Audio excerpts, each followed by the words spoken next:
नमस्कार मित्रांनो, एज्युकेटिंग महाराष्ट्र या चॅनल आपले हार्दिक स्वागत आहे. माझं नाव निखिल आणि मी आज तुम्हाला इतिहास या विषयाचा जो पहिला धडा आहे, इतिहास लेखन पाश्चात्य परंपरा, याचा आपण पार्ट 1 संपवला आहे आणि आपण पार्ट 2 सुरू करणार आहोत. आणि त्यामध्ये आपल्याला आज महत्त्वाचे विचारवंत यांचा अभ्यास करायचा आहे आणि ॲनॅस प्रणाली आणि स्त्रीवादी इतिहास लेखन यांचा अभ्यास करायचा आहे. चला सुरुवात करूया. तुम्ही पुस्तक घ्या तुमच्यासमोर, म्हणजे तुम्हाला व्यवस्थित समजेल. मॅडम पुस्तक आहे, तुम्ही पुस्तक घ्या. चला सुरुवात करूया. बघा, महत्त्वाचे विचारवंत. इतिहासाचे शास्त्र विकसित होण्यात अनेक विचारवंतांचा हातभार लागला. त्यातील काही महत्त्वाच्या विचारवंतांची माहिती घेऊया. बघा, पहिले आपले महत्त्वाचे विचारवंत आहे रेने देकार्त. त्यांच्याबद्दल आपण लिहून घेऊ. म्हणजे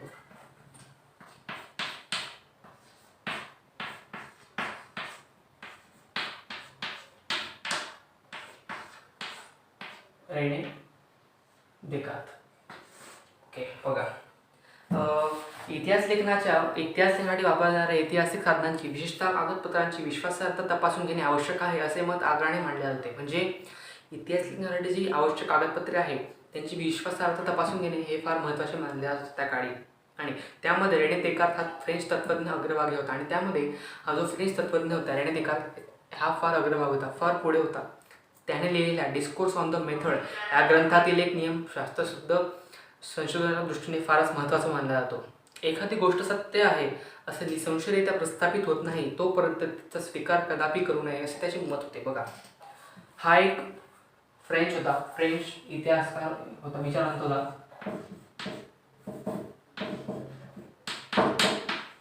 फ्रेंच होता. बघा,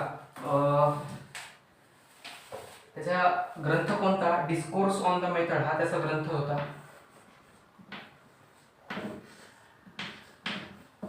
डिस्कोर्स ऑन द मेथड हा त्याचा ग्रंथ होता.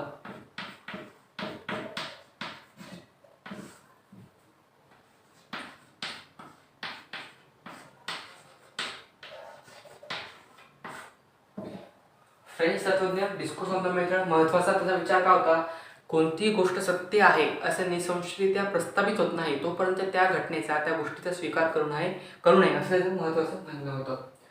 इतिहास लेखन करताना आपल्याला ज्या गोष्टींचा विश्वास ठेवायचा असतो त्या गोष्टींवर विचारपूर्वक व्यवस्थित संशोधन करून त्यावर विश्वास ठेवायला हवा, असं रेने देकार्त फ्रेंच तत्त्वज्ञाचं मत होतं.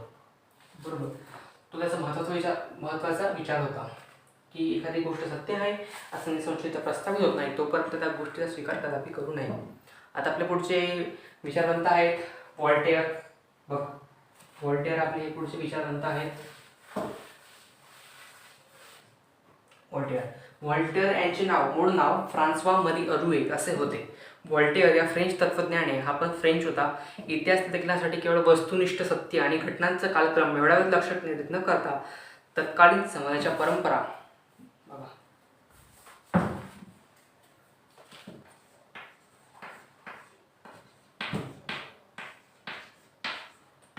व्हॉल्टेअर फ्रेंच, आपण फ्रेंच होता.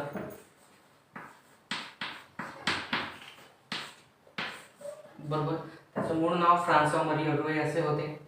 आणि त्याने सांगितलं की फक्त वस्तुनिष्ठ सत्य आणि घटनांचा कालक्रम एवढ्यावेळेस लक्ष केंद्रित न करता तत्कालीन समाजाच्या परंपरा, व्यापार आणि आर्थिक व्यवस्था आणि शेती या विषयांवर सुद्धा लक्ष केंद्रित तुम्ही करायला हवं, असं त्याचं म्हणणं होतं. म्हणजे कोणतं? बघा, तत्कालीन समाजाच्या परंपरा, व्यापार,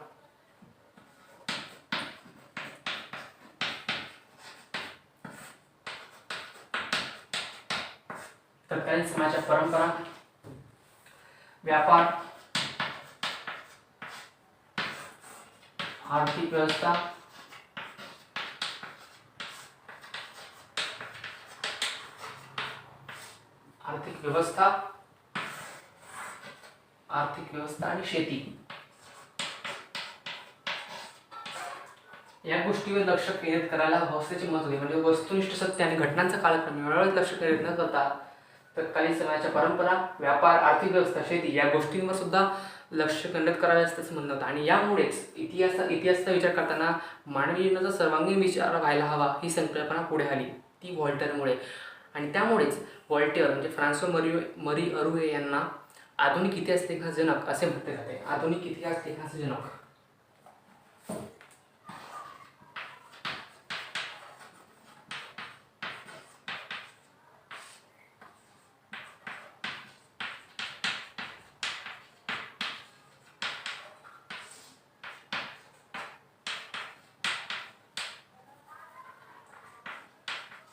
आधुनिक इतिहास लेखनाचे जनक होते कोण? व्हॉल्टेर. फ्रान्सवा मारी फ्रेंचमध्ये समाजाच्या परंपरा, व्यापार, आर्थिक व्यवस्था, शेती यांचा विचार व्हायला हवा असं त्यांचं मत होतं. आणि त्यामुळे इतिहासाची मांडणी करताना मानवी जीवनाचा सर्वांगीण विचार व्हायला हवा हा विचार पुढे आला. त्यामुळेच व्हॉल्टेर यांना आधुनिक इतिहास लेखनाचे जनक असे म्हटले जाते. आता पुढचे विचारवंत आहेत जॉर्ज विल्हेम फ्रेडरिक हेगेल. हे जर्मन तत्त्वज्ञ होते. यांनी ऐतिहासिक वास्तव तर्कशुद्ध पद्धतीने मांडले पाहिजे यावर भर दिला. इतिहासातील घटनाक्रम प्रगतीचे टप्पे दर्शवणारा असतो. त्याचबरोबर इतिहासाची मांडणी करताना इतिहासकाराला वेळोवेळी उपलब्ध होत असलेल्या पुराव्यांनुसार माहिती बदलत जाणे स्वाभाविक असते असे प्रतिपादन त्याने केले होते. बघा, इतिहासकाराला वेळोवेळी जशी जशी माहिती उपलब्ध होते त्यानुसार इतिहास बदलत असतो असं त्यांचे मत होते. म्हणजे जॉर्ज विल्हेम फ्रेडरिक हेगेल यांचे. बरोबर, त्यांच्या विवेचनामुळे इतिहासाच्या पद्धती आहेत, इतिहासाच्या अभ्यास पद्धती विज्ञानाच्या पद्धतींपेक्षा वेगळ्या असल्या तरी त्या कमी प्रतीच्या नाही अशी अनेक तत्त्वज्ञांची खात्री पटली. एन्सायक्लोपीडिया ऑफ फिलॉसॉफिकल सायन्सेसमध्ये या ग्रंथामुळे त्याची व्याख्याने, लेख यांचे संकलन आहे. हेगेलने लिहिलेले रिझन हिस्ट्री हे पुस्तक प्रसिद्ध आहे.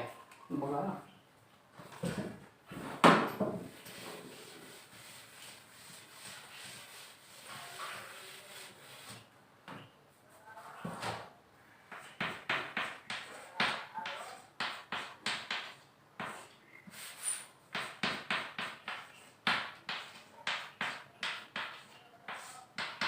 हेगेल जर्मन तत्त्वज्ञ होता.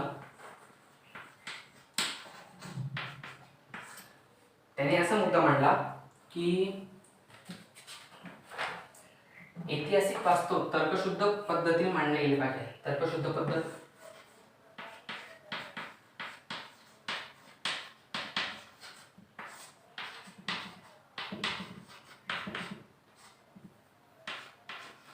तर्कशुद्ध पद्धतीने मांडले गेले पाहिजे. बरोबर, त्याचप्रमाणे इतिहासातील घटनाक्रम प्रगतीचे टप्पे दर्शवणारा असतो. घटनाक्रम प्रगतीचे टप्पे दर्शवणारा असतो.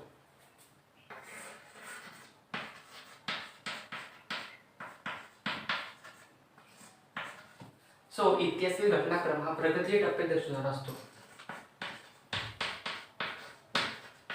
प्रगतीचे टप्पे दर्शवणारा असतो. इतिहासातील घटनाक्रम हा प्रगतीचे टप्पे दर्शवणारा असतो असं मत होतं. आणि इतिहासाला वेळोवेळी उपलब्ध होत असलेल्या आपल्या पुराव्यांनुसार इतिहास बदलत जाणे हे स्वाभाविक असते असे प्रतिपादन त्याने केले. म्हणजे जशी जशी माहिती उपलब्ध होते तसं तसा इतिहास बदलत जाणे हे स्वाभाविक असते असे प्रतिपादन केले होते. त्यानंतर आहे त्याच्या विवेचनामुळे इतिहासाच्या अभ्यासाच्या पद्धती हे विज्ञानाच्या अभ्यास पद्धतींपेक्षा वेगळ्या असल्या तरी त्या कमी प्रतीच्या नाहीत अशी अनेक तत्त्वज्ञांची खात्री पटली त्या काळी या गोष्टींमुळे. बरोबर, आणि हा एक या गोष्टीमुळे त्यांची खात्री पडली. आणि हा जो हेगेल आहे याचे जे व्याख्यानं आहेत त्याची, तसेच लेख यांचे संकलन एन्सायक्लोपीडिया ऑफ फिलॉसॉफिकल सायन्सेस या ग्रंथामध्ये आहे. बरोबर, आणि त्याचे जे महत्त्वाचे पुस्तक आहे ते रिझन हिस्ट्री जे आणि पुस्तक लिहिले रिझन इन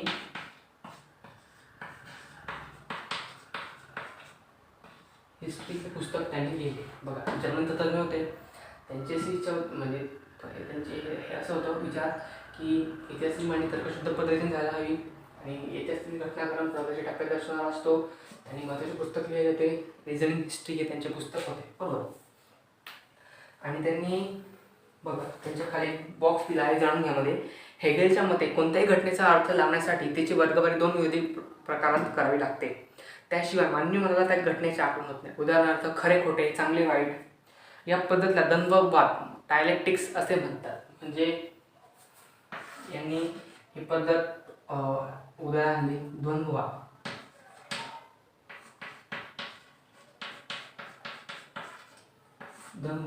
ही पद्धतीने उदाहरण दिली. यालाच डायलेक्टिक्स असं सुद्धा म्हणतात.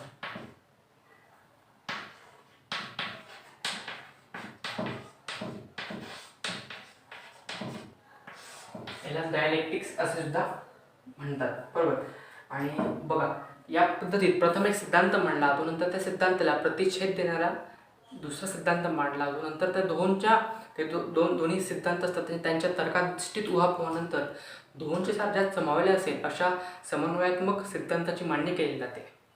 बरोबर, आणि मांडणी केली जाते. म्हणजे मध्यम असतो, दोघींचे गोष्टी त्यात असतात असं त्यांचं म्हणणं होतं. मांडणीमाला त्यांचे द्वंद्वाद केल्याशिवाय आकलन होत नाही, म्हणून त्यांनी ही पेपर मांडली. द्वंद्वाद त्याला डायलेक्टिक्स असे सुद्धा म्हणतात. आता आपले पुढचे शास्त्रज्ञ, आपले शास्त्रज्ञ विचारवंत आहेत लिओपोल्ड व्हॅन रॅन्के.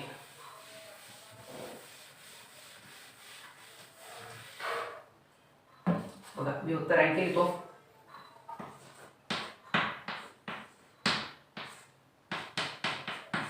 बघा, 19च्या शतकातील इतिहास लेखनाच्या पद्धतीवर प्रामुख्याने बर्लिन विद्यापीठातील लिओपोल्ड व्हॅन रॅन्के यांच्या विचारांचा प्रभाव होता. त्याने इतिहास संशोधनाची चिकित्सक पद्धती कशी असावी ते सांगितले. मूळ दस्तऐवजाच्या आधारे प्राप्त झालेली माहिती ही सर्वाधिक महत्त्वाची आहे, तेव्हा त्याने भर दिला. म्हणजे मूळ दस्तऐवज, मेन वर्ग कशावर, मूळ दस्तऐवज. ओके. नंतर ऐतिहासिक घटनांशी संबंधित असलेल्या सर्व प्रकारच्या कागदपत्र आणि दस्तऐवजांचा कसून शोध घेणे महत्त्वाचे आहे. कसून शोध घ्यायचा कागदपत्रांचा, दस्तऐवजांचा. अशा पद्धतीने ऐतिहासिक सत्यापर्यंत पोहोचताना शक्य आहे असा विश्वास त्याने व्यक्त केला. इतिहास लेखनाची काल्पनिकतेवर टीका त्याने केली.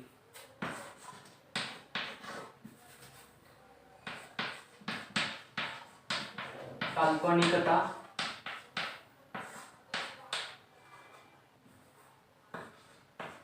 टीका त्याने केली काल्पनिकतेवर.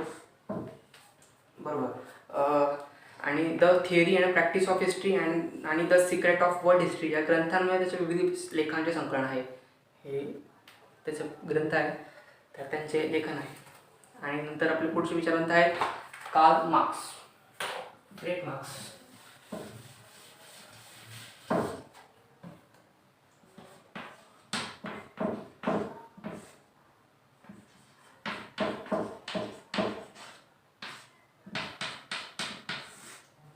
कार्ल मार्क्स 19व्या शतकाच्या उत्तरार्धात कार्ल मार्क्स यांनी मांडलेल्या सिद्धांतामुळे इतिहासाच्या दृष्टिकोनात महत्त्वाचा बदल घडून आणणे वैचारिक प्रणाली अस्तित्वात आली.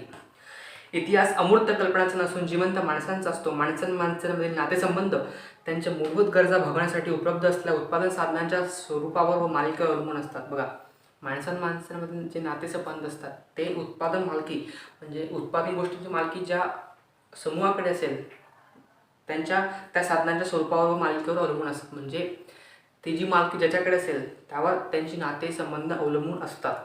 समाजातील वेगवेगळ्या घटकांना ही साधने समप्रमाणात उपलब्ध होत नाहीत, आणि ही जी साधने असतात उत्पादन साधने ही समाजातील सर्व घटकांना समप्रमाणात उपलब्ध होत नाही. त्यामुळे समाजाची वर्गावर आधारित विषम विभागणी होते, आणि त्यामुळे वर्ग संघर्ष निर्माण होतो. मानवी इतिहास अशा वर्ग संघर्षांचा इतिहास असून ज्या वर्गांच्या ताब्यात उत्पादन साधने असतात, उत्पादन साधने ज्या वर्गांच्या ताब्यात असतात तो वर्ग इतर वर्गांचे आर्थिक शोषण करतो, अशी मांडणी त्यांनी केली. त्याचा दास कॅपिटल हा ग्रंथ जो प्रसिद्ध आहे. बघा, त्याने सांगितलं वर्ग संघर्ष ही संकल्पना त्याने मांडली. दास कॅपिटल त्याचा ग्रंथ.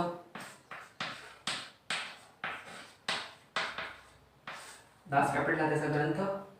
बरोबर. आणि वर्ग संघर्ष. आणि बघा, ते जे वर्ग मांडले आहेत ना त्यात आहेरे नाहेरे हे दोन वर्ग असतात. आहेरे म्हणजे पैसा संपत्ती उत्पादन साधनांची मालकी असलेले लोक, वर्ग समूह. नाहेरे म्हणजे पैसा संपत्ती शेतीवाडी उत्पादन साधने काहीच नसणारे लोक. हा वर्ग संघर्षाचा इतिहास होता. आणि त्याच्या पुढचा आहे, बघा आपला पुढचा मुद्दा आहे ॲनल्स प्रणाली. 20व्या शतकाच्या सुरुवातीस फ्रान्समध्ये ॲनल्स नावाने ओळखण्यात इतिहास लेखनाची प्रणाली उदयास आली. ॲनल्स प्रणालीमुळे इतिहास लेखनाला वेगळीच दिशा मिळाली. इतिहासाचा अभ्यास फक्त राजकीय घडामोडी, राजे, महान नेते आणि त्या अनुषंगाने राजकारण, मुत्सद्देगिरी, युद्ध यांच्यावर केंद्रित न करता तत्कालीन हवामान, स्थानिक लोक, शेती, व्यापार, तंत्रज्ञान, दळणवळण, संपर्काची साधने, समाजाची विभागणी आणि समूहाची मानसिकता यांसारख्या विषयांचा अभ्यास करणे हे महत्त्वाचे मानले जाऊ लागले. ॲनल्स प्रणाली सुरू करण्याचे श्रेय आणि तिचा विकास करण्याचे श्रेय फ्रेंच इतिहासकारांना दिले आहे. बघा, ॲनल्स प्रणाली.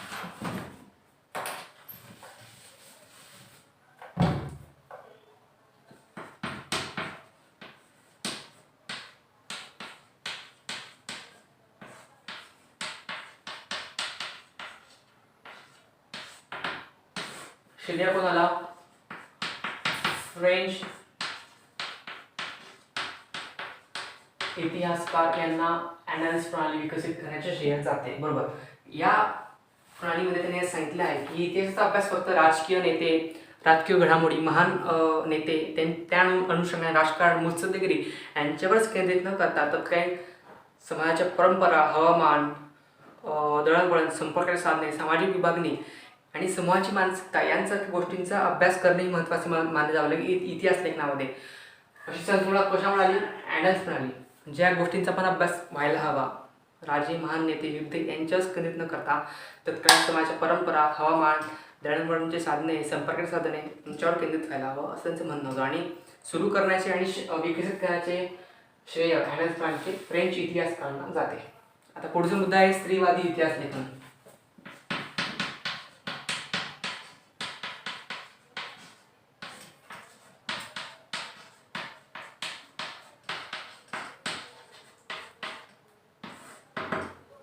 स्त्रीवादी इतिहास लेखन बघा. स्त्रीवादी इतिहास लेखन म्हणजे स्त्रियांच्या दृष्टिकोनातून केलेली इतिहासाची पुनर्रचना. स्त्रियांच्या दृष्टिकोनातून म्हणजे आपल्याकडे पुरुषप्रधान दृष्टिकोन, स्त्री यांच्या दृष्टिकोनातून केली इतिहासाची पुनर्रचना. सीमा द बोवा या फ्रेंच विदुषीने बघा, मेन नाव कोणाचं आहे स्त्रीवादी इतिहास लेखनामध्ये? सीमा द बोवा.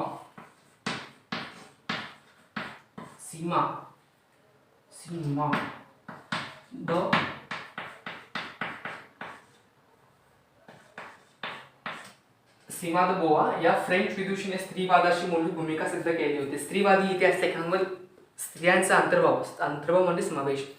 स्त्रीवादी इतिहास लेखनामध्ये स्त्रियांचा समावेश करण्याबरोबर इतिहास लेखनाच्या क्षेत्रातील पुरुषप्रधान दृष्टिकोनाचा पुनर्विचार करण्याला भर दिला गेला.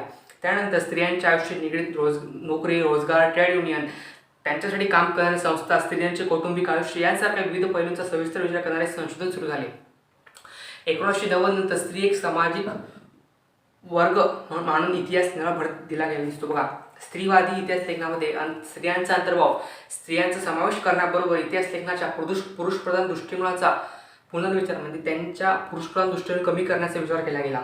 त्यानंतर असं केल्यानंतर स्त्रियांच्या आयुष्यात निगडीत नोकरी, रोजगार, ट्रेड युनियन यांसारख्या गोष्टींचा विचार व्हायला लागला आणि 1990 नंतर स्त्री एक स्वतंत्र सामाजिक वर्ग मानून त्यांच्यावर इतिहास लिहिण्यावर भर दिला गेला दिसतो. आता आपल्या पुढचे शेवटचे विचारवंत आहेत मायकेल फोको. 20व्या शतकातील फ्रेंच इतिहासकार मायकेल फोको बघा.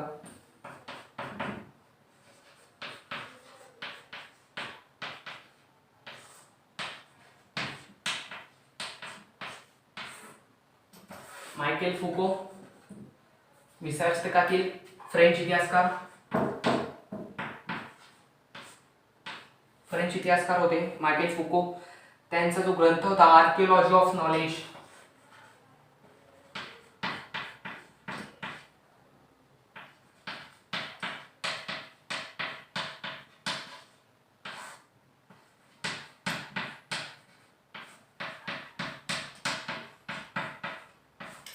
आर्किओलॉजी ऑफ नॉलेज या ग्रंथामध्ये त्याने इतिहासाची मांडणी कालक्रमानुसार अखंड मांडणी करण्याची पद्धत चुकीची आहे असे मांडले होते. असे प्रतिपादन केल्यामध्ये पुरातत्वामध्ये अंतिम सत्यापर्यंत पोहोचणे हे उद्दिष्ट नसून भूतकाळातील स्थित्यंतरांचे स्पष्टीकरण देण्याचा प्रयत्न असतो याकडे लक्ष दिले.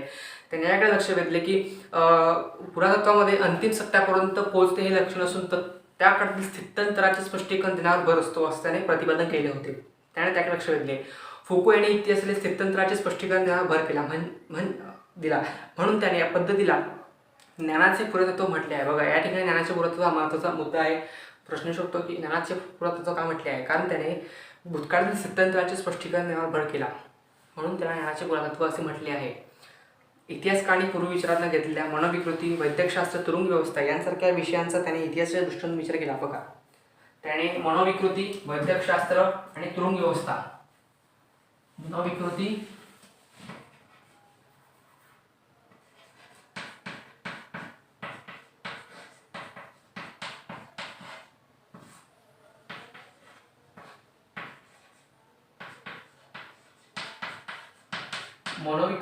वैद्यकशास्त्र आणि तुरुंग व्यवस्था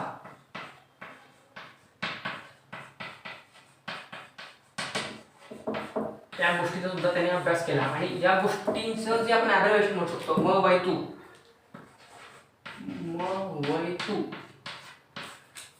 मनोविकृती, वैद्यकशास्त्र आणि तुरुंग व्यवस्था या सुद्धा गोष्टींचा त्याने इतिहास लेखनाच्या दृष्टीतून विचार केला. आधुनिक इतिहास लेखनाची व्याप्ती अशा रीतीने सतत विस्तारत गेली. साहित्य, स्थापत्य, शिल्पकला, चित्रकला, संगीतकला, नृत्यकला, नाट्यकला, चित्रपट निर्मिती, दूरदर्शन यांसारख्या विविध विषयांचे स्वतंत्र इतिहास लिहिले जाऊ लागले. आपण हे जो तिसरा पाठ आहे भूगोल इतिहास, त्याच्यानंतर जाऊन एक पाठ आहे त्यामध्ये अभ्यासणार आहोत। या ठिकाणी आपला जो पहिला पाठ आहे इतिहास लेखन पाश्चात्य परंपरा संपला आहे आणि जो आपण पहिल्या पेजवर जो बॉक्स होता इतिहास संशोधनमध्ये तो पाहून घेऊ आणि मग आपला पाठ संपून जाईल। बघा, इतिहासाची मांडणी कशा पद्धतीने केली जाते। उपलब्ध ऐतिहासिक माहिती संदर्भ तपासले जातात। जी ऐतिहासिक माहिती उपलब्ध आहे ती संदर्भ तपासले जातात। योग्य माहिती आहे, विश्वासार्ह माहिती आहे का हे तपासले जाते। ऐतिहासिक माहिती संकलन ऐतिहासिक बदलांना कारणीभूत असलेल्या प्रक्रियांचे स्वरूप अधोरेखित करणे, त्यांचे तौलनिक विश्लेषण केले जाते, त्यानुसार इतिहासाची मांडणी केली जाते। विशिष्ट ऐतिहासिक घटनांची उपलब्ध माहिती स्थलात्मक संदर्भ तसेच ऐतिहासिक अभ्यास पद्धतीच्या विविध संकल्पनात्मक चौकटींचे आकलन करून घेणे या माध्यमातून इतिहासाची मांडणी केली जाते। ऐतिहासिक संदर्भांशी निगडीत योग्य प्रश्नांची मांडणी करणे आणि ऐतिहासिक संदर्भांशी जे प्रश्न आहेत त्यांची योग्य मांडणी केली जाते। बघा, योग्य मांडणी करण्यापासून सुरुवात होते, आपण पाहिलं होतं आधुनिक इतिहास लेखनामध्ये। तसंच संभाव्य परिकल्पना मांडणे, वेळा परिकल्पना मांडल्या जातात। संभाव्य इतिहासाच्या साधनांचे चिकित्सक संशोधन म्हणजे साधनं उपलब्ध असतात त्यांचे चिकित्सक संशोधन केले जाते। या ठिकाणी आज आपला हा जो पाठ आहे इतिहास लेखन पाश्चात्य परंपरा हा पाठ संपला आहे। पार्ट 1 झाला होता, हाचा हे लेक्चर पार्ट 2 आहे। यामध्ये आपण विचारवंत आणि ॲनालिस प्रणाली आणि स्त्रीवादी इतिहास लेखन हे पाहिलं। पहिल्या पाठात आपण इंट्रोडक्टरी पार्ट इतिहास लेखनाची परंपरा, आधुनिक इतिहास लेखन आणि युरोपमधील ऐतिहासिक दृष्टिकोनाचा विकास या गोष्टींचा अभ्यास केला आणि आज या ठिकाणी आपलं हे पहिलं चॅप्टर संपलेलं आहे इतिहास लेखन पाश्चात्य परंपरा। आणि त्या आपण पुढच्या लेक्चरमध्ये इतिहास लेखन जो दुसरा आहे इतिहास लेखन भारतीय परंपरा त्या पाठाला सुरुवात करणार आहोत। तर भेटूया नवीन लेक्चरमध्ये। थँक्यू।